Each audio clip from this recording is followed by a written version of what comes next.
chosen one! And you stole Anakin's lightsaber, you thief. Did Obi-Wan steal Anakin's lightsaber? Well, let's talk about it, and let's see who truly has ownership rights to the Skywalker Saber.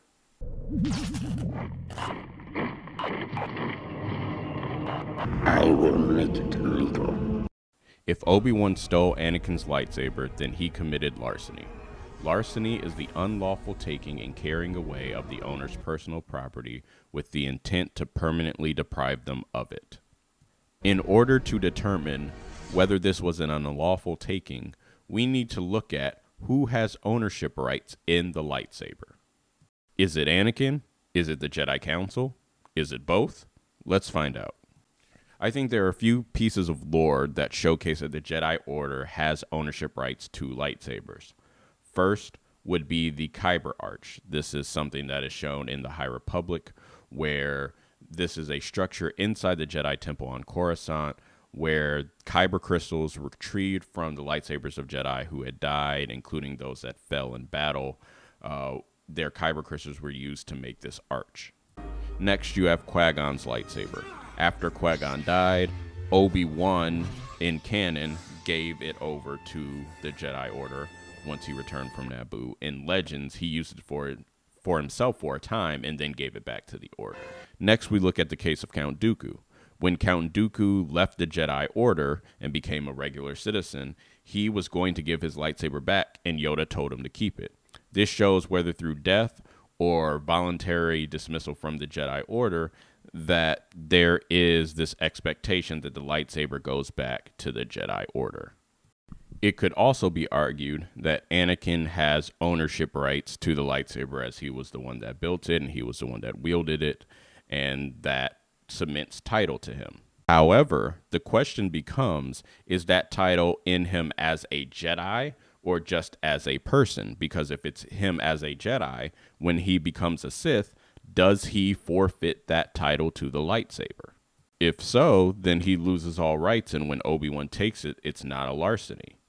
If he never had rights to begin with and it always belonged to the Jedi Order, and this is similar to like how the U.S. military works, where they assign weapons to soldiers, but the U.S. military owns them outright, then Anakin, like a regular soldier, does not own those weapons. So as you consider that analysis, and I think you could argue whether this was an unlawful taking or whether the lightsaber is Anakin's personal property, let's talk about the intent to permanently deprive them of it.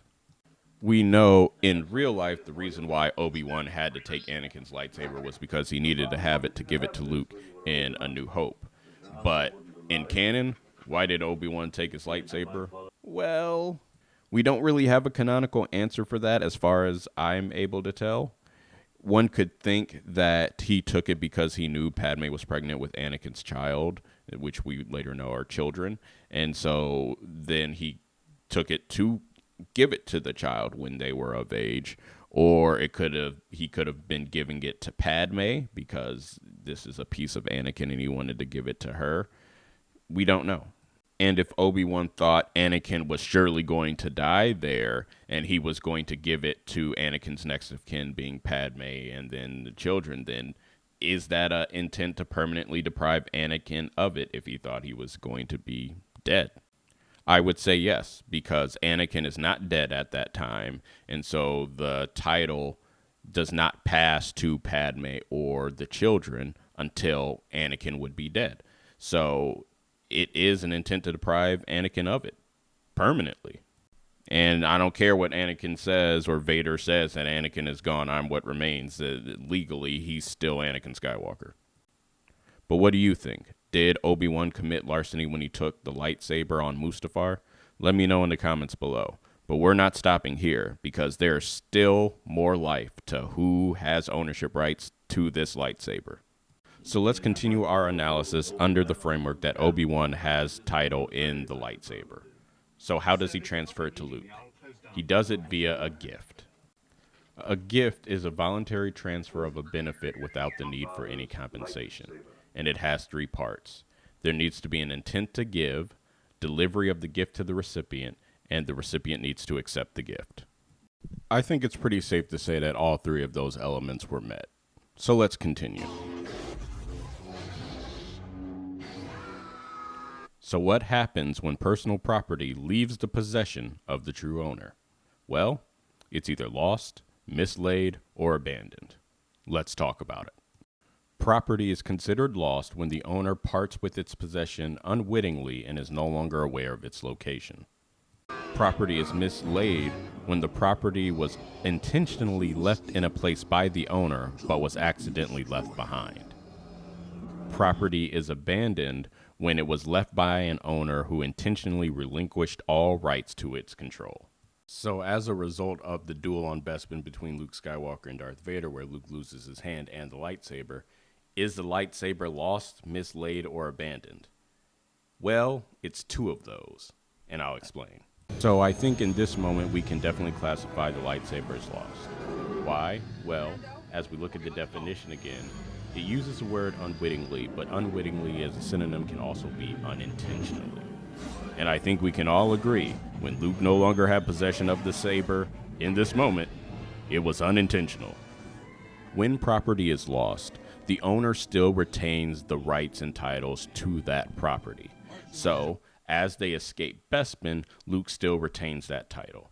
And we're going to go into the comics here. If you've read the comics, you know that Luke goes to search for the saber again a few weeks after these events.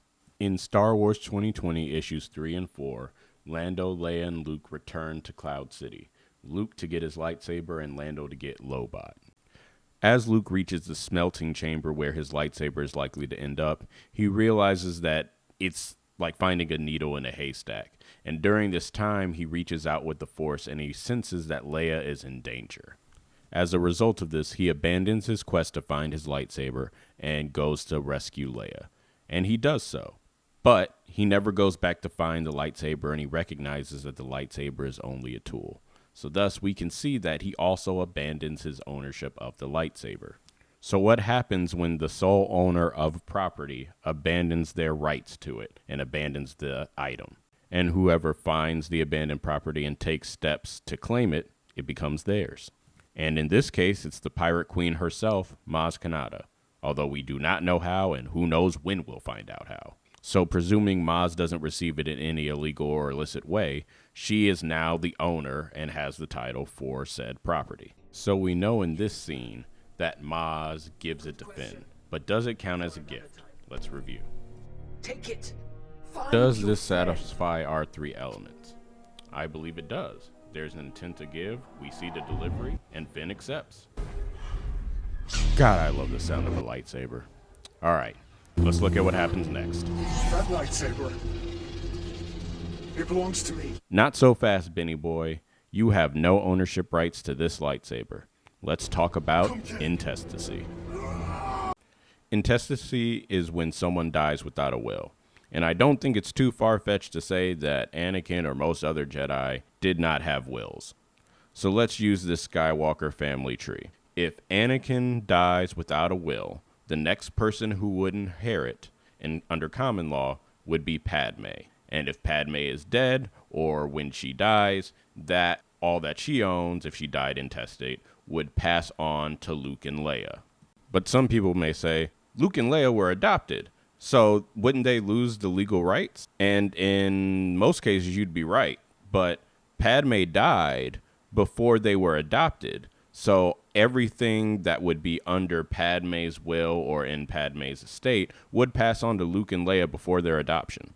So they would already have those rights. So if we assume that Leia still has rights to the Skywalker Saber, Ben would not get those until she dies, because at this point Han is already dead, so it wouldn't go to him if she died without a will. But Ben has no claim to the saber yet. So I think it's pretty safe to say here that Finn did not intend to put the lightsaber down in any way, shape, or form, so it can be categorized as lost based on what we talked about earlier. And Kylo was attempting larceny here. Definitely attempted to take this from Finn's possession to deprive it from him permanently, and he doesn't have any rights to it, and Finn arguably does have rights to it. So based on these events, Rey now has possession of the Skywalker Saber. And when someone finds a lost item, lost personal property, then they have better claim against everybody else besides the true owner, who in this case is Finn, given what we've talked about so far. So as Rey goes to Luke and she gives him the lightsaber, she is passing over whatever rights she has to him. And her possessory rights are inferior to Finn's. So that's what she's passing over to Luke, who obviously just tosses it away.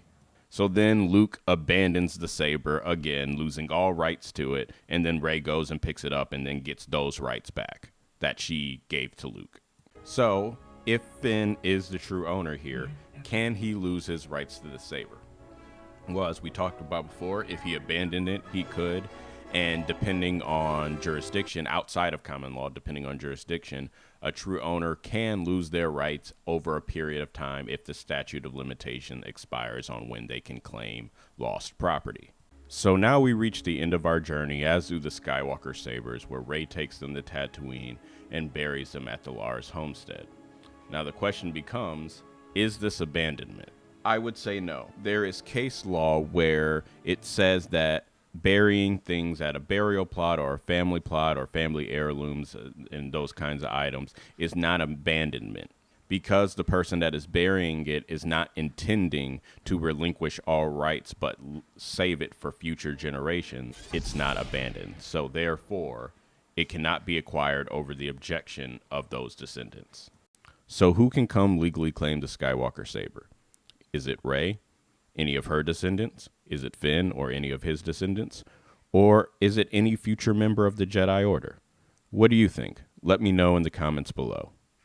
And if you enjoyed this video, make sure you hit that subscribe button and that like button. And if there are any other future Star Wars legal issues you want me to take a look at, like who really owns the Millennium Falcon, or could Palpatine be convicted of treason, let me know in the comments below.